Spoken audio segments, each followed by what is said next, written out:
It takes courage to be extraordinary.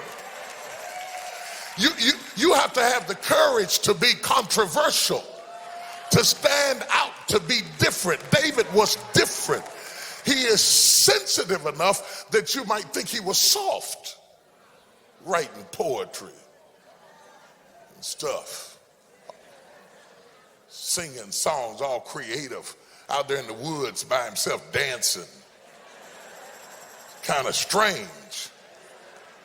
But he has the duality of personalities, to be lamb-like in his creativity, but to be a lion in his passion. Because before you regulate him off to being soft and passive and genteel, understand that he is also the same guy that killed 100 Philistines, cut their foreskins off, and threw them down in front of the king and said, "What else do you want?"